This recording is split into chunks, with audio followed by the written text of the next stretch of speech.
What a guy. Oh, what a hero. Well, talking about, I better do my job now and find out who we're up next. What have we got up next? So we've got our seniors out now. There's obviously a couple of boys starting from pit lane. A little bit dodgy. I've actually fallen off coming out of pit lane, like into the wall. Out of the pit lane start before with cold tyres. Probably easy enough to do. So we'll look at the Dave Sharp and Rogan Chandler show again. Missing one of our front row boys. I think they're in the pit lane actually. We're missing a couple up front there. Oh, another good start by both our two front runners. Dave Sharp, Rogan Chandler side by side as they're going to turn one, and Rogan is going to be the bravest, but Dave tries to put the bike there, but looks like it's going to be Rogan around the outside, lets the brakes off. Right round the outside, heading down now towards the bridge. The little nimble 600 takes the line away. And down through turn 2 they go, through the up and over, and it is going to be Rogan Chandler heads Dave Sharp down into the Golden Homes hairpin. Right in behind them it's Marcus Reed Bloomfield and Spencer Langdon. Through there they go, and it is all Rogan Chandler at this point in time. But we have a thing called a straightaway coming up. Couple of them. And he's right on it. Good. Yep, and Dave Sharp's hanging right on his tail, and we've got a big straight now, and he's got a big bike. Yeah. So let's see what happens as they head down there towards the daylight him sweeper. Oh, the end of the straight, you see that superbike coming to its own with those extra legs. Yep. It's right on the back. And Rogan is going to be a great person for Dave to follow to try and keep up within the corners and to use that corner speed when it comes to the straights. I think this is where we're going to see, if there's going to be a pass on Dave Sharp, it's going to be here. Side by side, round the outside, and the 1000, the ZX10 blows past the little Suzuki GSX-R 600. Yep. On the brakes again, Logan hits the brakes, just gobbles up all the meters he just lost. Yeah, but I got a funny feeling that once Sharp's got that bike there, it's going to be very hard for Chandler to get it back. So down into turn 2 they go. Dave Sharp leads Rogan Chandler through there, through the up and over they go, heading down. I tell you what, Rogan Chandler's just about rubbing his back wheel as they come down here. He's having to go up the inside. He's going to have a look. 4. It's not going to get me done. No, he's not going to. Late on the brakes, oh Dave. Well done, well done. I wouldn't ride off Rogan Chandler for the rest of this race. No, we're not doing that. Not. We're actually hoping he's going to hang there because this is going to be where the entertainment's going to happen. He's having a look around the outside. He's going to go for a cut back and the inside, and he's going to hang there. Right on it. Oh, look right to the white line. There you go. All the track and a little bit more.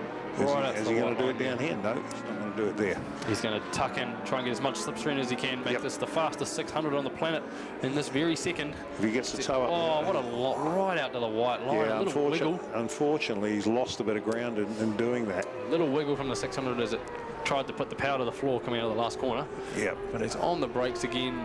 The 600 tips it in. Brakes off before the braking bump right in the middle of that corner. And see, that's one thing I've never noticed, the bump in the middle of that corner. Oh, it's massive on a motorbike. Is it? Okay.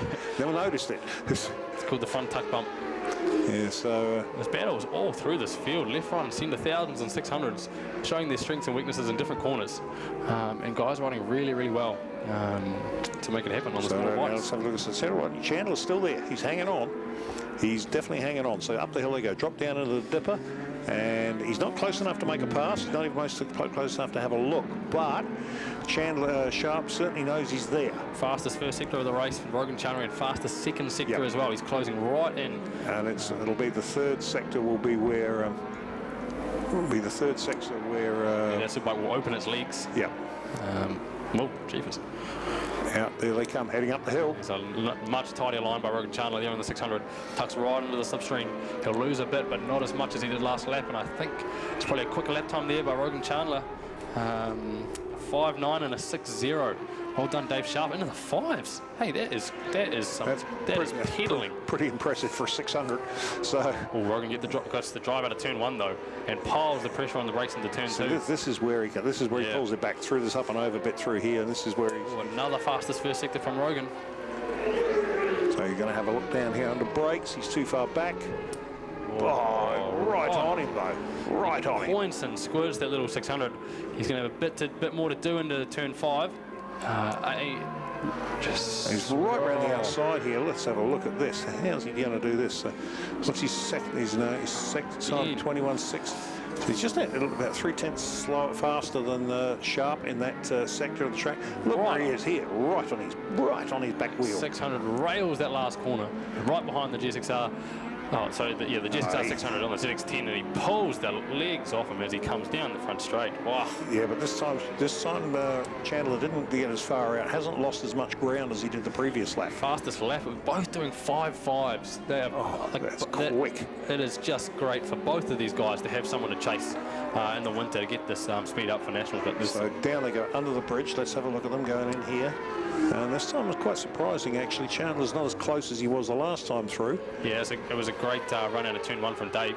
But his fastest first sector of the race to just keep the gap a little bit bigger than it has been previous laps. So look at these. The others aren't even in sight. These guys have gone over the hill before the next one's even appeared at the. Over 12 seconds between Dave Sharp at the front of this field and Marcus Reed Bloomfield in third. This is a good lap here by Dave Sharp. He's just putting the distance a little bit more between him and Rogan, as we've seen than we've seen in previous laps. Yep. About half a second to the good, I think. Yep. So out of there they come and head up the hill. The little 600 has lost a little bit of the toe as they come down the front straight. Dave will be looking to put in a pretty quick lap here. Try and break it another 5.8 and another 5.8. They're matching each other for time here every single lap. Fastest lap after fastest lap after fastest lap. As they come down under the bridge, and back marker here. Ooh, this could be pretty interesting. A back marker caught him in a pretty tight, twisty section of the track as they come over turn 3. Yeah, Chandler's dropped. Well, he's dropped back off him now, isn't he? Well, he might use this lapper to his advantage though. Dave has to roll off a little bit. Rogan up the inside into turn 4. He's just again about half a second further behind, doing exactly the same lap times, but he just can't bridge that extra half a second. Yeah, well, look at this part. This is the last lap, actually. Is it? Oh, it is too. The Yeah. last lap. Yep. It's been a great back and forth battle, but I don't think the 600 is going to have the legs No, to hold on. If he was in the front going down here, I'd say he might hang on to the start finish. But somebody's done the lights on. As they come out of there. And it will be definitely Dave Sharp takes this one away from Dave Sharp show. Well done. He's going to love that, lording that over Rogan Chandler as they come to the line. Dave Sharp flies on through. Well done. Rogan Chandler takes second place on the 600. Both doing 5.8s the whole race. I mean, that is very, very impressive. Yep. So the 5s. Good run there for the seniors. Okay, so that was the seniors done. Now, I need to check with our race control and see if we're going to go through the whole way, because we're now at 4:20 in the afternoon and we've got probably another hours worth of racing left to run. So let me just check the race control. Marcus Reed Bloomfield comes across the line as the second 600 ahead of 3 Superbikes, so he'll be pretty stoked with that. Into the 8s, which is that's super good, especially for a brand new person on the 600s. Oh, we just had someone head off the end of the straight at turn 1, which you don't love to see after the finish line. They moved the finish line back a bit further than it used to be, because it used to be right on the it used to be right on the on your braking point, or after your braking point actually, and you come to the end of a race and 2 guys going for the line, they both leave the brakes off and both go straight ahead. Okay, well, here we go. There's some good news and there's some bad news. The good news is it's been a great day's racing. The weather's been fantastic, racing's been incredible, and even my co-commentator's been pretty brilliant, actually, considering he came out of thin air. The bad news is that's it. It's all over Rover. We've all got to call it a day and go home. Luckily, I think all our riders today might have had a few offs, but I think everyone's all healthy and looking not too shabby at the end of the day's racing. Yeah, so there we go. So realistically, that is it. It's been a good day's racing. We've had a couple of hold-ups, which has probably caused the reason we've had to drop the final round. But first of all, I'd like to put a big thank you out to all the marshals, because we can't do this stuff without you guys standing around out there in all weathers. But today it's actually been quite merciful on you. It hasn't been hot and it hasn't been wet. So today's been pretty good for you. Had to pick up a few motorbikes. Yep. But there are times, of course, when you do have to put up some rough stuff. But so we'd like to thank you for all the work you do. Thank you to the officials for everything they've done, and a big thank you to the few spectators that turned up. We'd like to have you here today. But most of all, thanks to you riders for turning up and putting on some great racing today, and also a big thank you to Jacob Stroud for wandering up here and sitting in here all afternoon and having a yak. Stop it. If you guys, spectators and people in the pits, if you see any marshals or officials just in the pits, just give them a thanks, give them a wave.